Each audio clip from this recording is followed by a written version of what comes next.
some reads of some star signs, because, it's just been Halloween last weekend, or Samhain, for those others like myself that practice the craft. If you're thinking, yes, if you're thinking, did that girl just insinuate that she does witchcraft? Yes, absolutely I did. But you shouldn't be so surprised, because they are kind of a walking stereotype. I mean, dyed hair, check. Nose ring, check. Art school, check. Vegetarian, check. You should obviously be able to add witchcraft and feminism to that list, but if you ask history, they're kind of the same thing. But what I like about star signs is that they are 100,000% true. And I love saying that because it really annoys the people who don't believe in them, because they also get annoyed at me that I've done maths wrong. Looking at you, earth signs. People say that it's insane to get your information from star signs, but I actually think it's very comforting, because what star signs give you is a free pass for all of your personality flaws. I mean, if someone said to me, could you tone it down a bit, I'd be like, love to, mate, love to, but I'm a Leo. Yeah! Yes!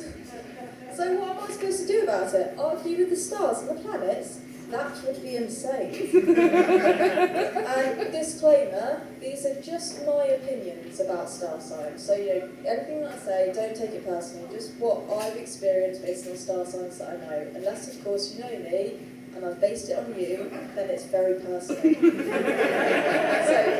let's get some star signs. In the yellow, what's your star sign? Pisces. Pisces, Pisces, the eternal dreamers, curious, creative little creatures, very sweet. I mean, a little bit flaky, a little bit on drugs, but very sweet. What I like about Pisces is that you are so into music. You might be musicians yourself, you might just really be into music, because when you listen to music, you literally travel to different dimensions with it, and that's the thing with you. And concentrate, Pisces, but stop astral projecting for one moment, please. Can I talk to you? The other thing that you're into is conspiracies, and I'm going to give you the benefit of the doubt so that you're not into one of the boring, terrible ones like anti-vaxxers stuff, and you're into the fun ones like aliens building the pyramids, and the Queen and Eminem being lizard people. Pisces, let's get another one. With the blue hair, what's your star?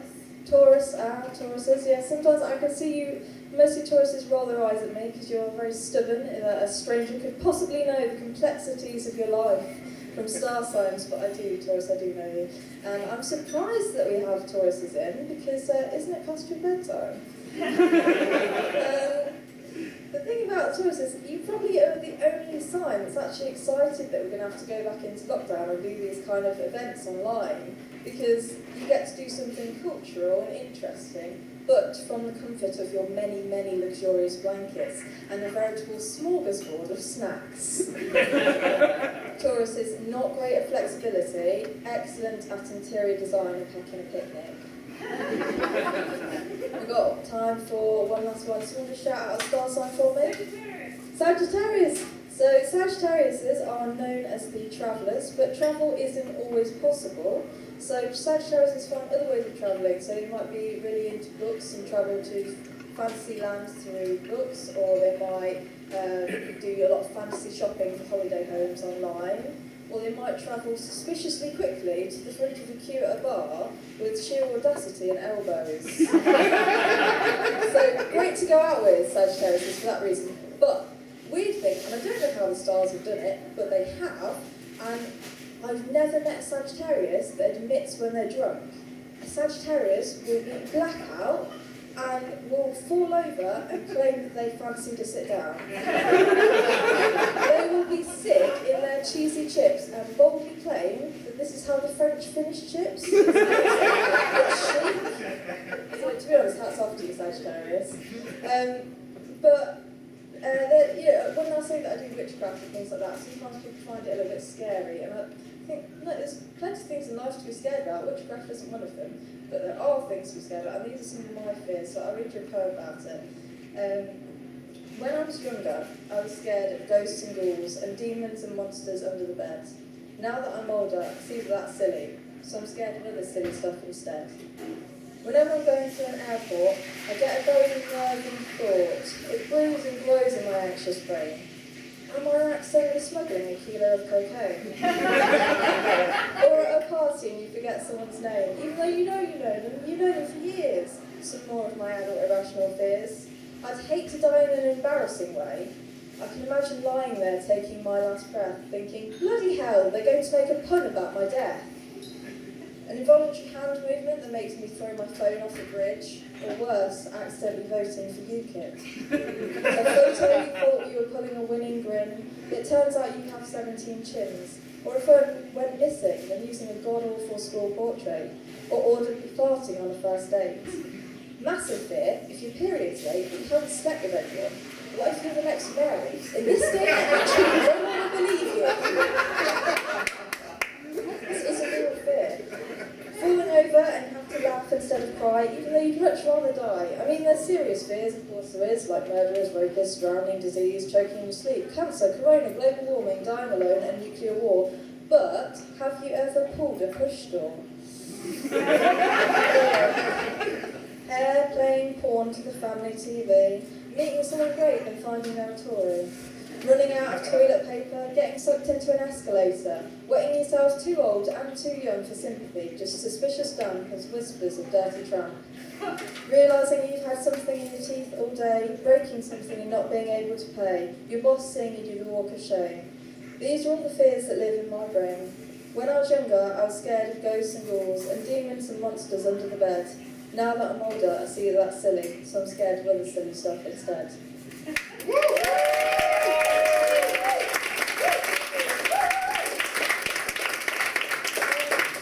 Some of you will think, yeah, I get that, and some of you will think, is she okay? And there is a lot of intrusive thoughts that go in my head, and because one side of the brain is fine, and the other half is run by a sarcastic, chaotic creep. And mostly I can keep her at bay, but occasionally she slips out and it's not always helpful. But I know that lots of people get these intrusive thoughts, and what they do is they actually help to keep us safe by playing out the worst case scenario so that we definitely don't do it. And a common one is at the train station. And a big train's coming along and you've only got two thoughts in your head. The first thought, I could jump in front of this train. The second thought, I could push that person into the train. Some of you get that? Some of you get that? I'm fine. I'm fine, there, guys. I'm fine. But another time that these intrusive thoughts happen is the first time you see your ex after a breakup. And obviously your first natural reaction when you see your ex after a breakup is, of course, to hide. Yeah, hide. But when your ex spots you behind the disappointingly sparse shrubbery you've chosen, you're going to have a short, awkward conversation that will go a little bit like this. Hey, so good to see you, they reply. How you been? Oh, yeah, keeping busy, you say, as internal creepy brain more truthfully answers, yes, keeping a very busy schedule of crying in the shower, sexting that guy you're always worried about, questionable home haircuts, and listening to our song on repeat with some £5 wine. It's been a jam-packed thrill ride of a schedule since you left. You can't say that out loud, obviously. What you should do with those feelings is, maybe talk to a therapist or a close friend, keeping a diary can help, or, talking about it on stage, just normal, healthy coping mechanisms. I'm fine, guys. So don't for me, I'm fine. But these thoughts tend to creep up at high-pressure situations, so like at a job interview, they might happen. And I'm going to teach some tips and tricks on how you can turn these creepy brain thoughts into employable skills without technically not lying. So the interviewer might ask, what are your main strengths? Creepy brain says, guessing people's star signs, hustling free drinks in clubs, and winged eyeliner application in a moving vehicle. And be transformed into communication, sales and marketing, and staying calm in pressurised situations. Thank you. And the interviewer might ask, and so what are your weaknesses? Creepy brain says, where do I start? I mean, you can't really tell the time, you're not great at stairs, can't catch, throw, swim or sing, you hate most people, you won't put this job first, your eyes are too small for the amount of face you've got going on, looking like a sneaky sort of crab, and most guys you date describe you as a bit too fucking much. But, anyway, on the outside, you should probably just say, oh, I don't know, I'm too much of a perfectionist. You always say that. And if you will ask, and lastly, how would your friends describe you? Creepy brain's like, easy, a mad, drunk slut. That can be transformed into a creative, sociable go-getter. Go-getter on that dick. No, creepy brain, be chill. God. But the last time that these intrusive thoughts happen a lot is when you're on stage. So some of you will know this. So when I'm on stage, no idea what's going on right now. Completely different rhetoric going on inside here. No idea. I'm completely blacked out. You have to tell me how it went afterwards, because I just don't know. But I will let my creepy brain unveil itself to you for a moment. And I've done so in the form of a poem. So I'll leave you with this. Oh my giddy aunt, you found yourself on stage again. You're reaching for the page again. Why didn't you practice your lines just one more time? It'll probably be fine. But look at them all looking at you. What the fuck are you gonna fucking do? Picture them naked? Is that the trick? Oh, that guy 3 lines back's pretty fit. Wouldn't mind picturing his dick? No! What kind of flirty obsessed are you planning? Some sexual eye contact, some eyelash fanning? It could work. It might. Or just look like you're squinting and blinking into the light. God, it's bright and really hot. Can they see me sweating? Now I'm fretting that I've got patches in a sweaty forehead, or my face will show embarrassment red. Because this whole performing thing is pretty daunting. Brainstorming stories and transforming them into something funny and heartwarming. To get the audience roaring and adoring and stop them yawning and yawning. Because from the surface you pretend this is an uplifting comedy service for the public, that you're changing opinions, so that when you say you're a poet, people don't say, oh shit. And that would be great, but I know you, because I am you, and me, myself, and I, and that slice of fame and attention caught your eye. Has this incessant internal monologue ruined it, or have you stayed on script? Only one way to know. Luckily, it's the end of the show. Should I curtsy or bow? No, weirdo, just look up and smile to signal now.